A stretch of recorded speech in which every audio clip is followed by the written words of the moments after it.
Bismillahirrahmanirrahim. Assalamualaikum warahmatullahi wabarakatuh. Bismillahirrahmanirrahim. Wa bi nasrillah la haula wala quwwata illa billah. Rabbi shrah li sadri wa yassir li amri wa hlul 'uqdatam min lisani yafqahu qawli amma ba'd. Qala Allah ta'ala fi kitabil karim wa huwa asdaqul qailin. A'udzu billahi samil alim minasyaitonir rajim. Bismillahirrahmanirrahim. Inna awwala baiti wudi'a lin-nas lalladzi bi Bakkah mubarakah. Sadaqallahul azim wa sadaqa rasuluhul karim wa nahnu 'ala dzalika minasyahidin walhamdulillahirabbil alamin. Ibu-ibu yang dimuliakan Allah Subhanahu wa taala, sehat setia Bu? Alhamdulillahirabbil alamin. Kita bisa hadir kembali di majelis yang mulia, majelis zikir, majelis fikir, majelis tadabbur. Imam Athaillah di dalam kitab Al-Hikam, beliau mengatakan al-fikratu sayrul qalbi. Ngaji, berfikir itu adalah healingnya hati kita, jalan-jalannya hati, pikniknya hati. Jadi kita ini sedang healing, piknik hati kita dengan cara apa? Berpikir, belajar, ngaji. Makanya dengan ngaji itu hati jadi senang. Kenapa? Karena hati ini sedang kelana kemana-mana, memikirkan apa yang Allah Subhanahu wa ta'ala firmankan, memikirkan apa yang baginda Rasulullah Sallallahu Alaihi Wasallam lakukan. Nah, termasuk pagi hari ini kita sedang mempelajari ketika Nabi Sallallahu Alaihi Wasallam itu baru sampai ke Madinah, apa yang beliau lakukan. Nah, ini kita sedang melanglang buana. Pikiran kita diajak oleh penulis buku ini healing sampai ke Madinah. Mudah-mudahan nanti kita diperjalankan betul ke sana lagi, puji. Amin Allahumma amin. Jadi pikiran kita diajak, kita sedang berada di Madinatul Munawwarah, di tanah sucinya Rasulullah SAW, di tanah yang beliau Nabi hijrah, yang beliau Nabi wafat di sana. Apa yang dilakukan oleh baginda Rasulullah SAW pertama kali sampai di Madinah? Nabi membangun sebuah peradaban baru, membangun masyarakat baru, masyarakat yang awalnya tidak kenal Tuhan, diajak oleh Nabi untuk mengenal Allah Subhanahu wa ta'ala.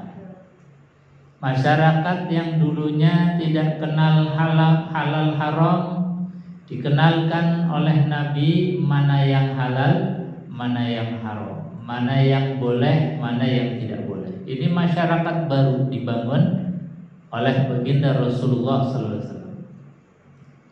Dalam membangun sebuah peradaban baru, Nabi Shallallahu Alaihi Wasallam itu membangun sebuah institusi. Jadi Nabi sampai di Madinah, yang dibangun pertama kali itu bukan rumah beliau, bukan kantor beliau, tidak, atau bukan ruko tempat usaha beliau, enggak. Yang dibangun apa? Masjid. Kenapa masjid yang dibangun? Karena masjid ini sejatinya adalah institusi pertama yang Allah ciptakan untuk manusia. Bahkan sebelum manusia ini, Nabi Adam diturunkan ke bumi, itu Allah sudah tunjuk satu titik namanya Ka'bah yang ada di Bakkah Mubarakah, atau sekarang kita kenal dengan kota suci Mekah, yang berada di biwadin ghairi dzi zar'in, satu lembah yang tidak ada apa-apanya. Rumput aja nggak tumbuh, apalagi pisang, pepaya nggak ada di sana. Rumput aja nggak tumbuh. Biwadin ghairi dzi zar'in, yang tidak ada apa-apanya. Itu di situ lembah cekungan kanan kiri itu semuanya bukit.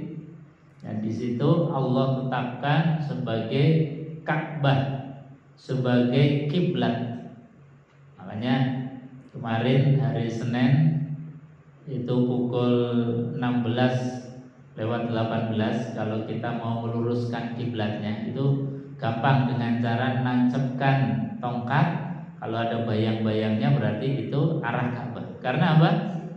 Saat kemarin jam 4:18 atau setengah 5 itu matahari persis berada di atas Ka'bah, sehingga bayangan-bayangan yang dihasilkan itu menuju atau menunjukkan arah Ka'bah.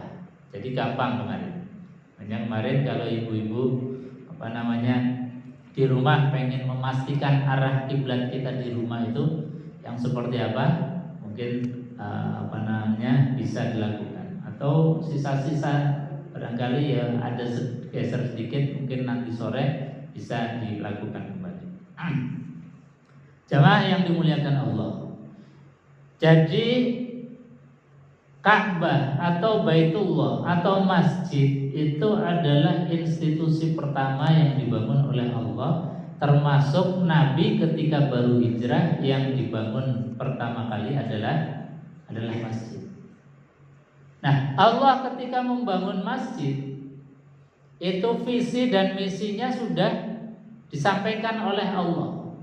Tujuannya masjid itu seperti apa, fungsinya seperti apa, itu sudah diterangkan Allah di dalam Al-Quran. Kata Allah, inna awwala baiti wudi'a lin-nasi lalladzi bi Bakkah mubarakah. Dalam ayat yang lain, wa iz ja'alnal baita masabatan lin-nasi wa amna wattakhidhu min maqami Ibrahim musalla wa ahidna ila Ibrahim wa Ismaila an tahhira baitiya lit-taifina wal 'akifina war ruk'is sujud. Jadi fungsi masjid itu sudah diterangkan oleh Allah. Satu, masjid itu fungsinya adalah masabatal linnas, tempat kumpulnya manusia. Jadi kalau kita bangun masjid, mindset pikiran utama kita membangun masjid ya supaya menjadi tempat berkumpul. Makanya Nabi SAW dalam membangun masjid ini disebutkan bukan hanya untuk sholat saja, tapi untuk musyawarah, untuk ngaji, menyampaikan ilmu, bahkan untuk musyawarah perang atau latihan perang itu dulu di masjid zaman Rasulullah SAW. Dan memang fungsi masjid pertama ini adalah satu masabatal linnas. Makanya bagaimana masjid-masjid itu dibangun agar kita itu nyaman. Ya seperti kita ngaji nyaman dengan AC, yang di luar panas kita nyaman mendengarkan kajian. Untuk anak-anak, supaya anak-anak itu nyaman di masjid, mungkin dibikinkan agenda acara atau dibuatkan mainan-mainan. Sebagaimana cucu Nabi SAW kalau di masjid itu ya mainan, namanya anak itu dunianya adalah dunia mainan. Maka jangan kemudian dilarang untuk datangnya anak ke masjid. Kenapa? Karena Allah sudah mengatakan tujuannya masjid itu satu, masabatal linnas. Karena masabatal linnas tempat kumpulnya manusia, maka konsekuensinya masjid itu ya harus 24 jam. 24 jam. Ya, kadang-kadang masjid kalau sudah sholat mana-mana kemudian dikunci. Tapi alhamdulillah sekarang sudah mulai berubah. Jadi masjid sudah open 24 jam. Ya minimal kalau kita ini misalnya lagi suntuk, lagi ada masalah, pengen berjumpa dengan Allah di rumahnya, di masjidnya, kita bisa hadir, datang di malam hari. Atau kita pengen i'tikaf di masjid, bisa datang kapan saja. Jadi masjid sebagai tempat mengadu kita kepada Allah, tempat berduaannya kita dengan Allah, tempat kita berkeluh kesah kepada Allah Subhanahu wa taala. Makanya jangan kemudian membatasi fungsi masjid itu hanya fungsi-fungsi ibadah yang makhluk saja. Nah, ini masih banyak PR bagi kita bagaimana menyelenggarakan masjid yang ramah lansia, ramah remaja, ramah anak-anak. Ini masih menjadi terus-menerus PR. Hanya kami di Dewan Masjid Indonesia Kota Semarang ini kemarin baru menyelenggarakan atau menggaungkan masjid ramah anak. Di antaranya apa? Masjid-masjid itu didorong untuk punya mainan-mainan yang menjadikan anak itu betah. Menjadi anak itu betah. Atau mendorong remaja itu senang datang ke masjid. Misalnya apa? Anak remaja ini kan sedang senang-senangnya kalau ada wifi.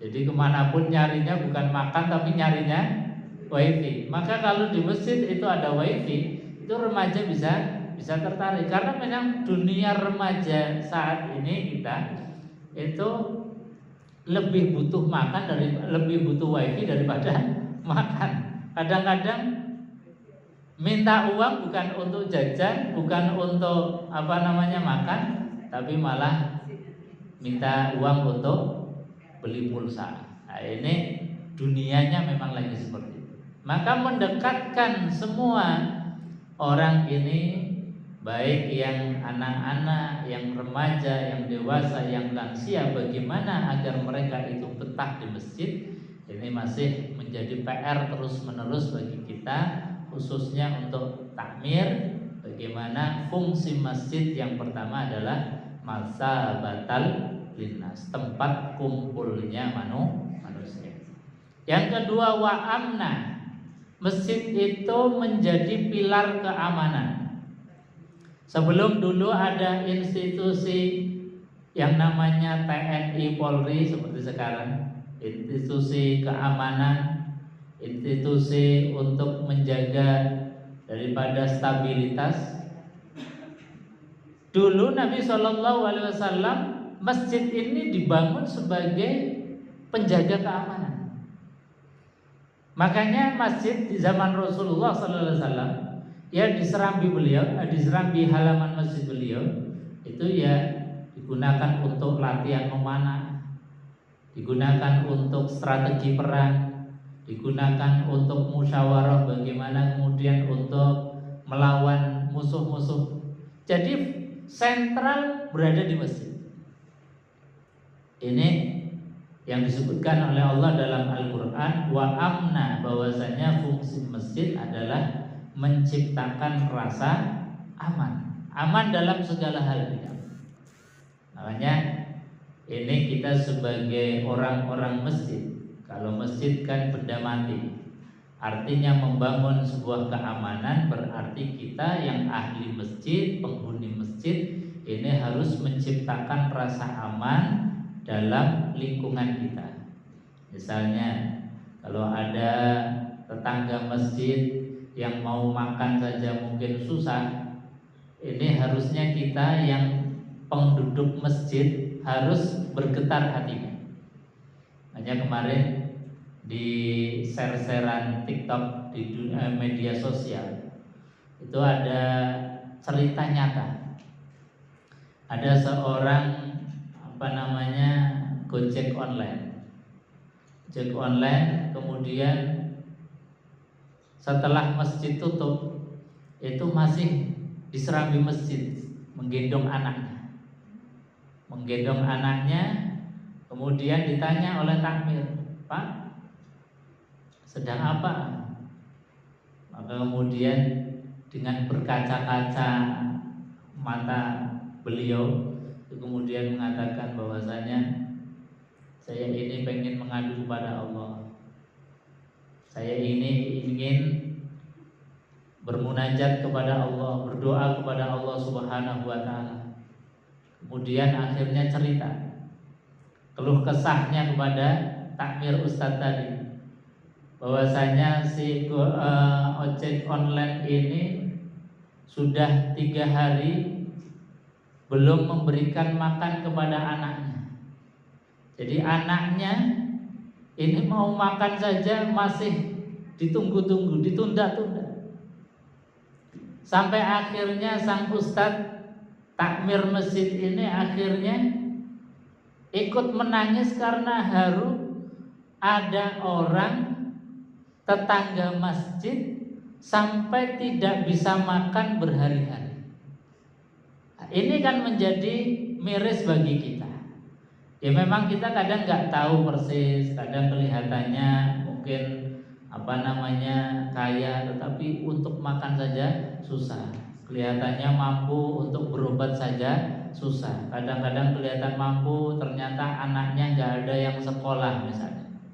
Nah, ini adalah problem-problem kemasyarakatan yang kita penduduk masjid, penghuni masjid, ahli masjid harus ikut menciptakan rasa aman terhadap siapapun, khususnya yang berada di lingkungan sekitar masjid. Nah, ini yang disebut oleh Al-Quran bahwa masjid ini harusnya menjadi institusi untuk menegakkan rasa aman. Aman ekonomi, aman sosial budaya, aman di dalam kesehatan, aman macam-macam.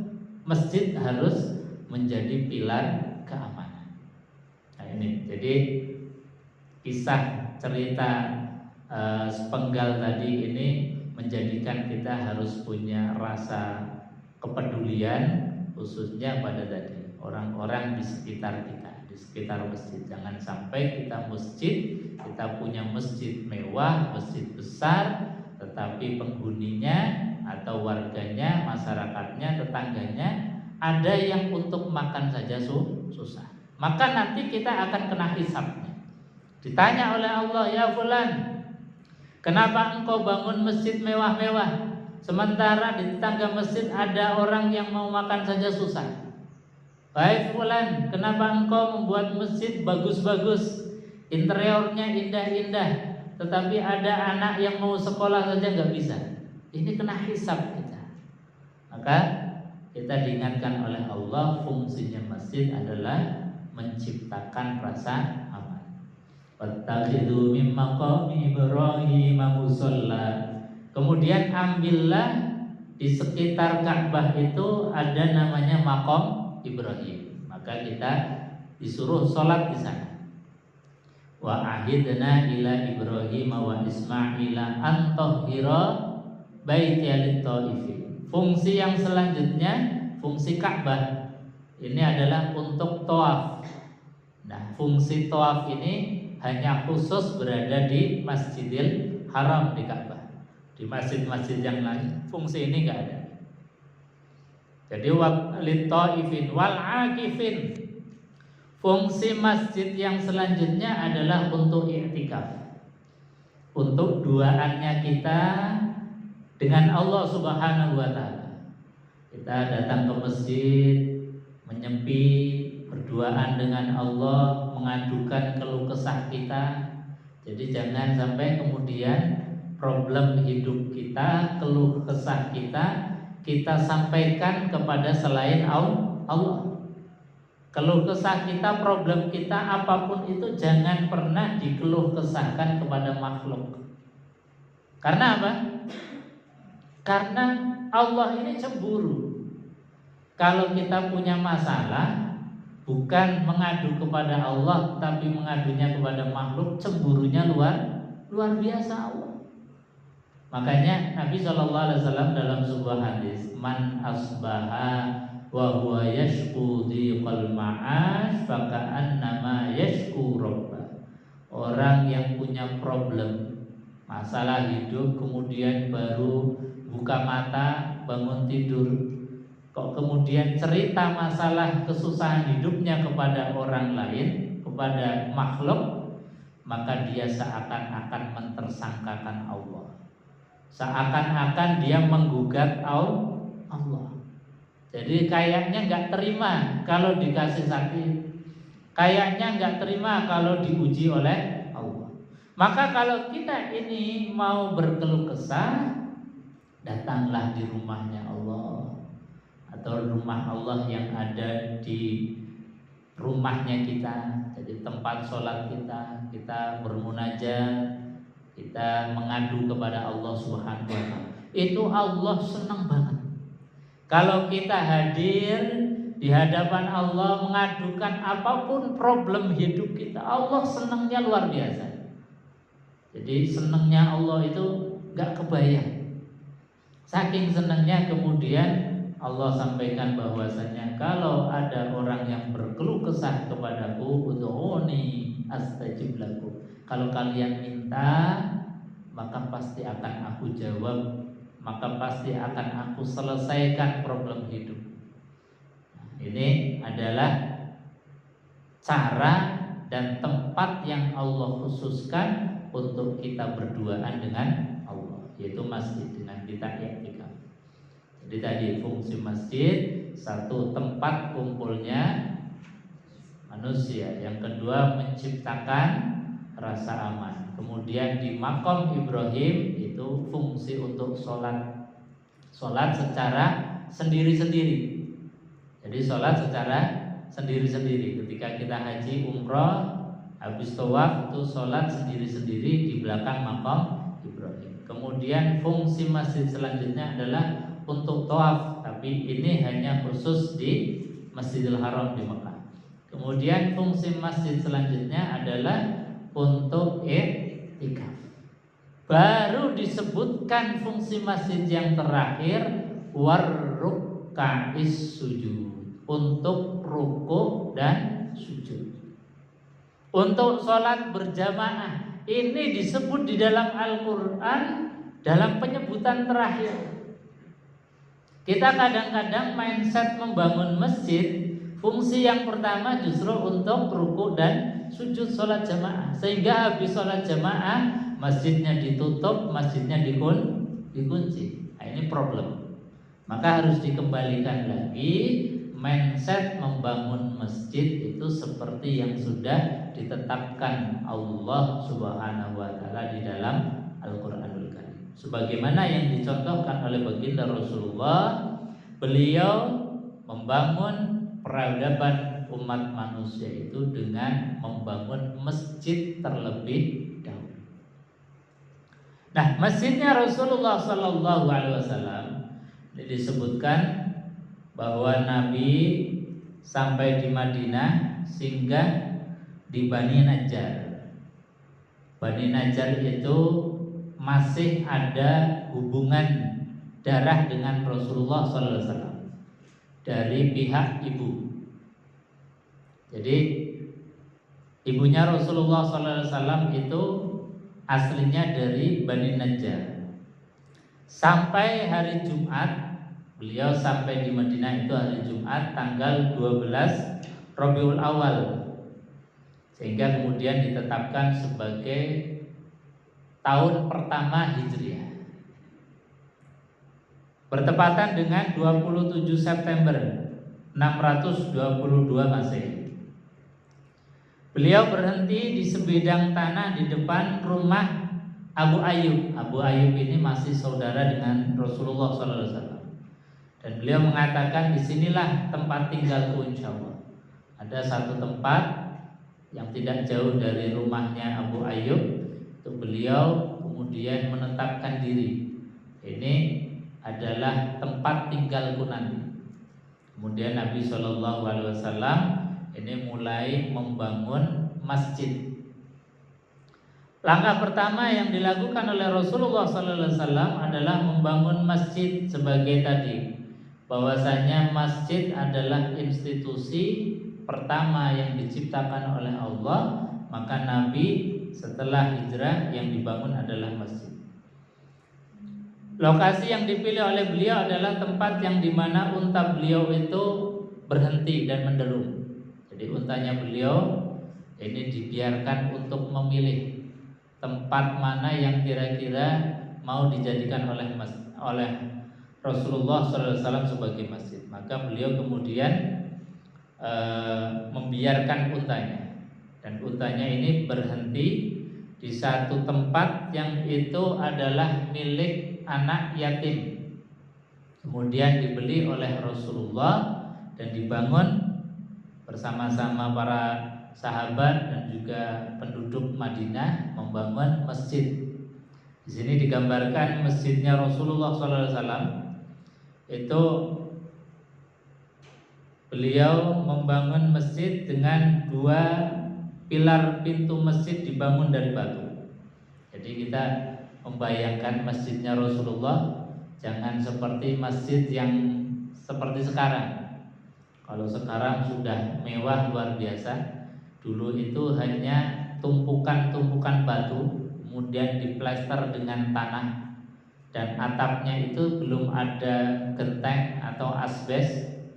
Atapnya itu beliau ambil dari daun-daun korma yang kemudian ditaruh di atasnya sebagai atap. Kita enggak membayangkan bagaimana panasnya ketika terik siang hari, dan bagaimana ketika dalam keadaan kondisi dingin dan hujan. Pasti hujan itu airnya akan masuk membasahi badannya Rasulullah. Ketika dingin yang menyengat pun itu pasti akan sampai kepada tulangnya beliau Rasulullah SAW. Karena apa? Kota Madinah itu kalau dingin ya dingin banget. Saya pernah pas haji itu dilalah bulan Desember Januari. Itu pas lagi dingin-dinginnya. Orang yang nggak kuat dengan dinginnya itu bisa sampai mimesen, bahkan kadang otaknya ini kemudian bisa terkena serangan seperti stroke. Ini kalau nggak kuat. Saya sendiri itu sampai badannya itu kayak biduran. Jadi keluar bintik-bintik merah yang kalau kena baju ini rasanya sudah perih-perih gimana ya. Itu karena sengatan dingin yang luar biasa. Itu saja dengan pakaian yang tak bikin tebel dan berlapis-lapis. Itu saja dinginnya sampai menyentuh kulit, sampai menyentuh tulang itu. Padahal kita berada di dalam ruangan. Apalagi kita nggak bisa bayangkan di zaman Rasulullah yang rumahnya itu sangat-sangat sederhana. Kalau panas ya sangat-sangat terik panasnya. Kalau dingin itu dinginnya sampai menembus tulang kita. Jadi ini gambaran baginda Rasulullah SAW. Nah, Nabi SAW membangun itu dengan tadi tiangnya, temboknya itu hanya batu, kemudian diplester dengan tanah. Ada tiang penyangga dari pohon korma yang ada di tengahnya, kemudian atasnya ditutup dengan rumbia-rumbia dari pohon kurma, dari daun pohon kurma. Nah, gambaran masjidnya Rasulullah ini masih diabadikan sekarang itu menjadi raudhah. Jadi raudhah itu asli ukuran masjidnya Rasulullah. Jadi ukurannya itu 100 hasta. 1 hasta itu kira-kira 1 meter ya. 1 meter berarti kalau 100 ya sekitar 100 meter persegi. Kalau kita mau lihat ukuran asli masjid Rasulullah itu ya yang sekarang berada di Raudhah. Kalau yang lain itu sudah bangunan-bangunan tambahan. Di sisi masjid dibangun beberapa bilik dari batu dan tanah liat dengan atap pelepah dan batang kurma. Itulah bilik istri-istri Rasulullah SAW. Nah, yang sebelah kiri itu ada bilik-bilik yang dulunya menjadi rumah atau bilik-bilik yang ditinggali oleh istri Rasulullah, yang sekarang menjadi makamnya Rasulullah. Karena apa? Nabi SAW itu ketika wafat pas berada di rumahnya Aisyah. Makanya Nabi SAW kemudian dimakamkan di kamar di mana beliau SAW meninggal dunia. Jadi tidak dipindah ke makam baki atau makam yang lain, tetapi Nabi karena dulu wasiatnya, saya kalau meninggal dunia makamkanlah di mana aku ini meninggal. Beliau meninggal dunia di kamar rumahnya Aisyah, makanya kemudian di situ dibuat makamnya Rasulullah SAW. Dan sampai sekarang kemudian itu menjadi makamnya Nabi, makamnya Abu Bakar, makamnya sahabat Umar yang kita kunjungi, kita ziarahi kalau kita pas haji atau umrah. Jamaah yang dimuliakan Allah Subhanahu wa taala. Masjid saat itu bukan sekedar tempat mendirikan sholat. Jadi sekali lagi fungsi masjid yang disampaikan Allah di dalam Al-Quran itu betul-betul diterapkan oleh baginda Rasulullah, melainkan juga berfungsi sebagai tempat kaum muslimin menerima ajaran-ajaran Islam.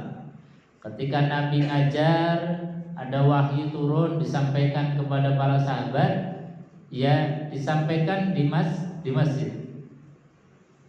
Dan arahan-arahan Rasulullah, tempat berkumpulnya berbagai kabilah dan juga tempat di mana Rasulullah SAW berkegiatan. Jadi Nabi kalau ada tamu, menerima tamu, ya di masjid beliau. Nabi kalau mendidik sahabat, ya di masjid. Nabi kalau ada problem-problem dari sahabat, dari masyarakat Madinah, ya disampaikan di masjid dan Nabi memberikan solusi juga di masjid. Jadi walhasil masjid itu sebagai sentral peradaban umat manusia. Makanya harusnya kita berdayakan masjid sebagai problem solving, pemecah masalah berbagai masalah kehidupan kita di dalam masyarakat. Misalnya ada orang yang sedang ada problem keluarga, suami istri. Ini Nabi kalau menyelesaikannya di masjid. Jadi kalau ada problem suami istri misalnya hadir di hadapan Rasulullah, maka Nabi ketika memberikan nasihat di masjid. Ketika ada problem ekonomi, misalnya ada sahabat namanya Sa'labah. Sa'labah itu kalau habis sholat itu langsung pulang, nggak nunggu zikir dulu, nggak nunggu doa dulu. Kemudian ditanya oleh Rasulullah, Sa'labah, kenapa kamu kalau tiap habis sholat kok langsung pelencing aja? Maka jawab Sa'labah, begini ya Rasul, saya ini kalau habis sholat langsung pulang, karena pakaianku ini gantian dengan istri. Jadi pakaiannya cuma atu-atunya itu toh. Jadi kalau sholat habis dipakai Sa'labah untuk sholat jamaah dengan Rasulullah, langsung pulang karena gantian dengan istri untuk sholat. Kemudian Sa'labah minta didoakan oleh Rasulullah untuk menjadi orang yang kaya. Nabi SAW ini artinya apa? Memberikan solusi ekonomi ya di masjid. Nabi kemudian mendoakan Sa'labah, dan Sa'labah berhasil kemudian menjadi orang yang kaya raya. Bahkan ternaknya itu disifati di dalam hadis Jabalain, memenuhi 2 gunung. Artinya ribuan. Itu atas doa solusi dari Rasulullah Sallallahu Alaihi Wasallam. Jadi Nabi Sallallahu Alaihi Wasallam menyelesaikan berbagai problem-problem kemasyarakatan itu di masjid. Masjid juga berfungsi sebagai rumah bagi orang-orang fakir dari golongan muhajirin yang jumlahnya banyak dan tidak punya tempat tinggal. Jadi masjid itu juga dulu untuk tidurnya para sahabat muhajirin, sahabat yang hijrah dari Madinah, yang dari Mekah ke Madinah, yang belum punya rumah tinggalnya di masjidnya Rasulullah. Makanya dikenal dengan Ahlus Suffah. Ahlus Suffah itu orang yang tidur di emperan-emperan masjidnya Kanjeng Nabi. Jadi kalau kita niru Nabi di dalam mendidik sahabat dan dalam membangun masjid, itu masjid ya harusnya punya space, tempat di mana ketika ada orang-orang musafir, orang-orang yang membutuhkan tempat tinggal, harusnya bisa menetap di situ sebelum punya rumah yang permanen. Kadang-kadang kita punya masjid, ada orang yang berteduh sehingga sebentar aja udah pengennya ngusir aja. Ini salah besar. Nabi SAW bangun masjid, orang muhajirin yang belum punya rumah ditampung di masjidnya Rasulullah, tinggal di situ, tinggal di masjidnya Rasulullah SAW. Makanya Nabi SAW mengatakan al-masjidu baitu kulli mu'min. Masjid itu hakikatnya adalah rumahnya orang yang beriman. Jadi rumahnya kita hakikatnya di masjid ini. Lah kalau rumah kita yang tiap hari kita tempati, Nabi mengatakan baitu kakal maqabir, rumahmu itu laksana kuburan berapa? Hanya kuburan. Kuburan itu kalau kita bongkar isinya apa, Bu? Ronggokan daging, tulang-tulang. Persis rumah kita juga isinya daging kita dan tulang kita. Maka kalau rumah kita ini pengen bersinar, tidak gelap seperti kuburan, Nabi memberikan resep nawwiru buyutakum bis-shalah wa qiraatil Qur'an. Terangilah rumahmu biar gak jadi kuburan. Kuburan itu kan gelap gulita, petang dendet, gak ada sinar sama sekali. Maka kalau kita ini pengen rumah kita bersinar, terlihat dari aras, terlihat dari langit, maka terangilah dengan satu bis-shalah, perbanyak sholat di rumah kita. Wa qiraatil Qur'an, perbanyak membaca Al-Qur'an. Jadi kalau rumah nggak pernah dibacakan Quran, nggak pernah digunakan untuk sholat, itu rumah persis plek koyo kuburan, seperti kuburan. Maka Nabi SAW jangan jadikan rumah kita itu seperti kuburan. Terangi, hiasi dengan sholat dan membaca Al-Quran. Nah, Nabi mengatakan bahwa hakikat rumah kita yang hakiki sejati itu ya masjid ini.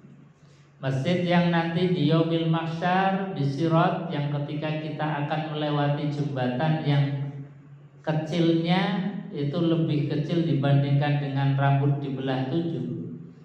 Itu ketika kita akan melewati itu, masjid yang pernah kita ruku sujud di dalamnya akan memanggil-manggil, ya fulan, ya fulan, masuklah ke tempatku ini. Jadi kita ini dipersilahkan masuk, kemudian diselamatkan oleh masjid. Makanya kita ini jangan pernah berjarak dengan masjid. Kita hatinya buat rindu terus ke masjid. Rasanya kangen kalau nggak ke masjid. Ya untuk sholat, untuk ngaji, untuk diskusi, belajar. Pokoknya hati kita ini kalau misalnya seminggu aja nggak ke masjid, rasanya ada yang kurang. Nah, ini berarti sudah luar biasa. Hati kita sudah punya satu sifat, kata Nabi, rajulun qalbuhu mu'allaqun fil masjid. Orang yang hatinya punya kerinduan terhadap masjid, karena masjid ini rumah hakiki kita. Pada masa-masa awal hijrah disyariatkanlah azan.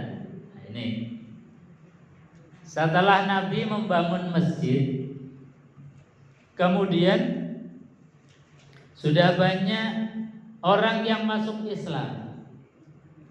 Mau sholat, Nabi SAW bingung modelnya gimana ya.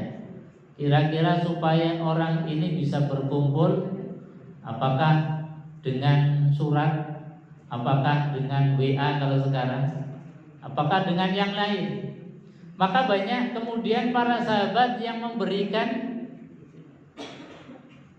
masukan kepada Rasulullah, pendapat-pendapatnya. Ada yang mengatakan bahwa, wahai Rasulullah, gimana kalau kita bunyikan lonceng saja?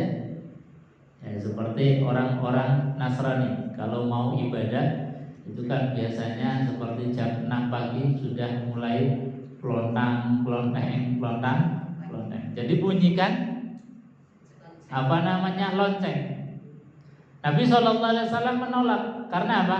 Tasyabbuh lin Nasara, karena ini menyerupai orang-orang Nasrani. Ada lagi yang kemudian memberikan pendapat gimana Nabi kalau kita ini membunyikan trompet saja. Nabi juga menolak karena tasyabbuh lil Yahud, menyerupai orang-orang Yahudi.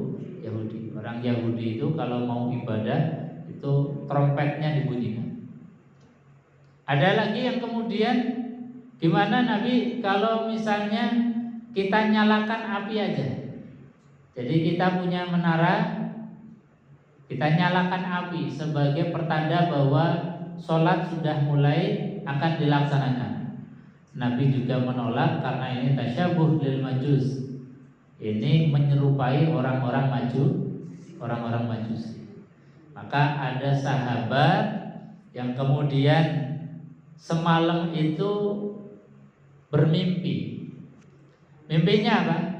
Mimpinya mengumandangkan azan dengan kalimat-kalimat yang diajarkan oleh Nabi SAW, kalimatut tauhid, itu dengan mengucapkan Allahu Akbar, Allahu Akbar, asyhadu an la ilaha illallah, asyhadu an la ilaha illallah, asyhadu anna Muhammadar Rasulullah, asyhadu anna Muhammadar Rasulullah, hayya 'alas shalah, hayya 'alas shalah, hayya 'alal falah, hayya 'alal falah, Allahu Akbar, Allahu Akbar, la ilaha illallah.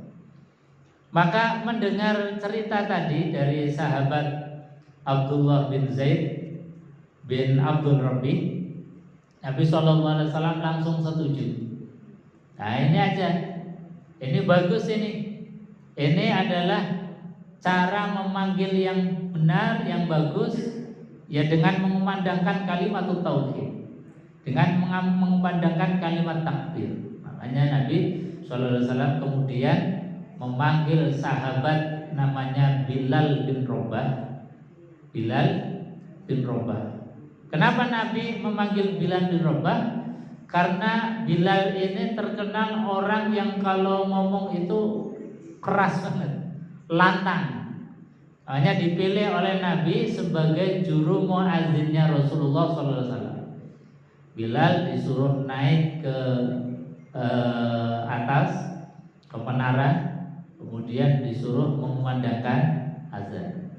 Nah, Nabi SAW ini juga membangun masjid dengan menara, yang menara itu sejatinya itu adalah tradisi orang-orang Majusi. Namanya menara. Orang Majusi itu kan orang yang menyembah api. Api dalam bahasa Arab adalah narun. Tempat menaruh api namanya manarun. Manarun kemudian menjadi istilah menara. Jadi Nabi terhadap budaya sebelum Islam itu tidak kemudian ini budaya Majusi kemudian ditinggalkan, enggak. Nabi tetap membangun menara, tetapi dalam tradisi Majusi itu menara digunakan untuk menyalakan api ketika mau ibadah, kemudian disembah. Tapi di zaman Rasulullah SAW apinya itu dihilangkan, digunakan untuk mengumandangkan azan. Nah, ini kemudian di dalam kaidah usul fiqh, kaidah untuk membuat satu hukum, ada kaidah mengatakan bahwasanya al muhafazatu ala qadimis sholih wal akhdu bil jadidil aslah. Jadi Islam itu muhafazah ala qadimis sholih, menjaga tradisi yang baik yang tidak bertentangan dengan akidah. Gak apa-apa, tradisi yang dulu dipakai lagi gak apa-apa, diteruskan tidak apa-apa, asal tidak menyalahi akidah. Contohnya misalnya yang diteruskan oleh ulama kita, para wali songo dulu, itu sebelum Islam datang ke tanah air kita, ke Nusantara ini kan sudah ada tradisi kumpul-kumpul. Tradisi kumpul, kemudian makan-makan bareng.